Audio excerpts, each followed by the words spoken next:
The distress beacon crackled through the void, its desperate pulse reaching the ears of Captain Elena Rodriguez aboard the UES Defiance. The transmission was weak, nearly lost in the cosmic background radiation, but the universal emergency frequency was unmistakable. Captain, Communications Officer Chen reported, his fingers dancing across holographic displays.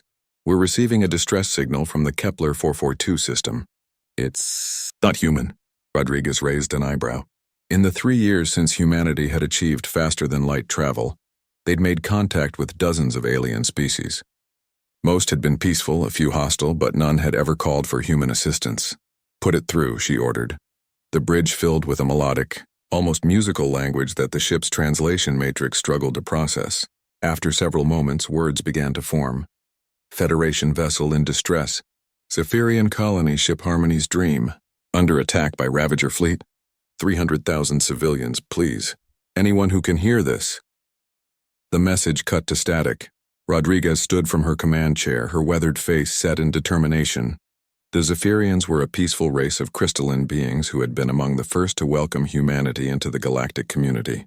They'd shared their advanced terraforming technology freely, asking for nothing in return but friendship. Tactical, what's our status? She barked. Lieutenant Commander Singh's hands flew over his console. We're 12 hours out from Kepler 442 at maximum burn, Captain. But intelligence reports indicate Ravager forces in that sector. Number in the hundreds. We're a single heavy cruiser. And there's civilians under attack, Rodriguez replied without hesitation. Helm, set course for Kepler 442 maximum burn. Captain, Singh protested. Regulations state we should contact Fleet Command, and by the time we get authorization, there won't be any Zephyrians left to save. Her voice carried the authority of someone who'd fought in the Outer Rim Wars. We're going. That's final. As the Defiance hurtled through hyperspace, Rodriguez contacted the rest of her small battle group, 2 destroyers and a support frigate that had been conducting routine patrols. Within minutes, Captains Morrison, Yamamoto, and Okafor had acknowledged her orders and fallen into formation. They dropped out of hyperspace at the edge of the Kepler 442 system to a scene of devastation. The massive Zephyrian colony ship, a beautiful crystalline structure nearly 10 kilometers long, was surrounded by dozens of black angular Ravager vessels.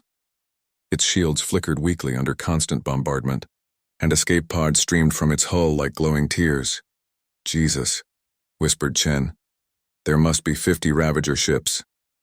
Rodriguez's jaw tightened. The Ravagers were a nomadic species that consumed resources and enslaved populations wherever they went. They were also one of the most technologically advanced military forces in the galaxy. Tactical analysis? She demanded. Singh's voice was grim. Their ships are more advanced, Captain. Better shields, better weapons. We're outnumbered 12-1 and they have us outgunned. But Rodriguez knew there was always a but when humans were involved.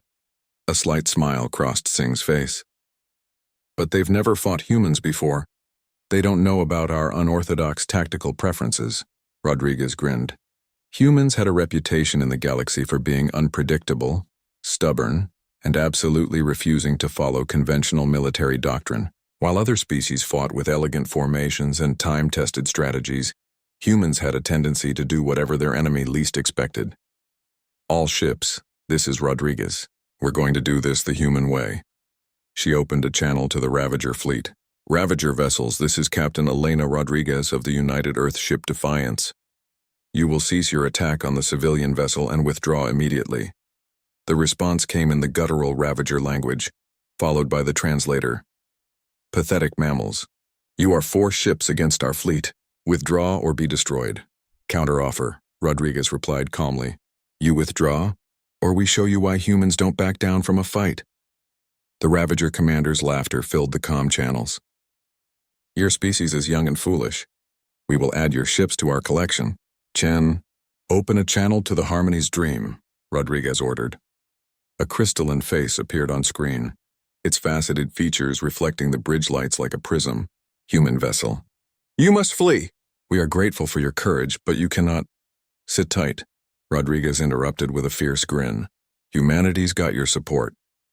The battle began with the Ravagers doing exactly what Singh had predicted. They formed their traditional battle lines and advanced in formation. It was textbook fleet warfare, the kind taught in military academies across the galaxy. The human response was anything but textbook.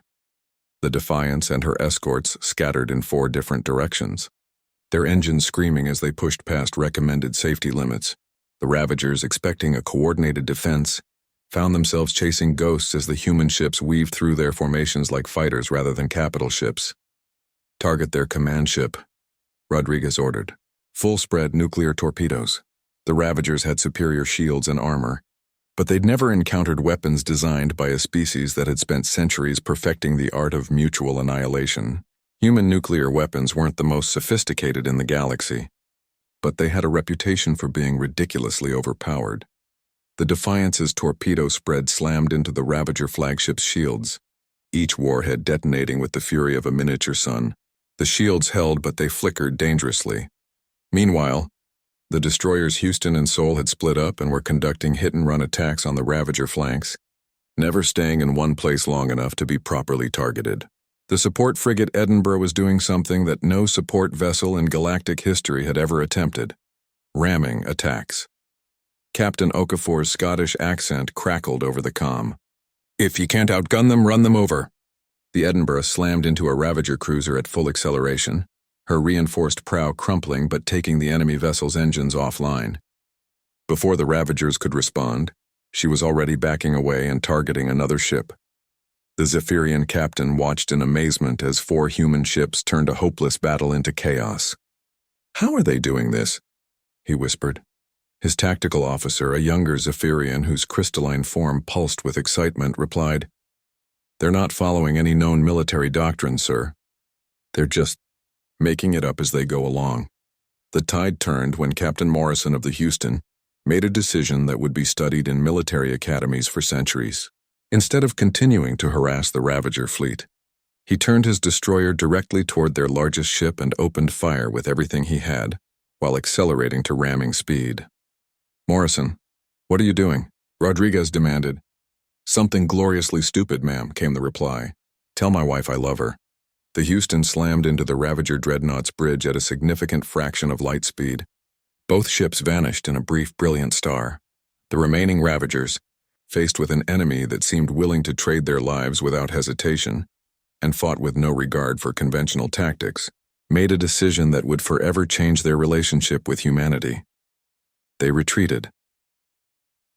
As the surviving human ships limped toward the Harmony's Dream, the Zephyrian captain opened a channel. "Captain Rodriguez, we cannot express our gratitude, but why? Why did you risk everything for us?" Rodriguez, exhausted but smiling, looked at the image of the crystalline being. "Because that's what humans do. We show up when others need us and we don't back down. Ever." She paused, then added with characteristic human directness, "Besides, you shared your terraforming tech with us. Where we come from, that makes you family."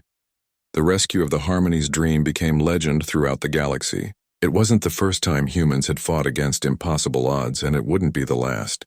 But it was the moment when the rest of the galaxy learned something important about the strange, stubborn species from Sol 3. When humans told you to sit tight because they had your support, they meant it, even if it meant facing impossible odds with nothing but determination, creativity, and an absolute refusal to abandon their friends.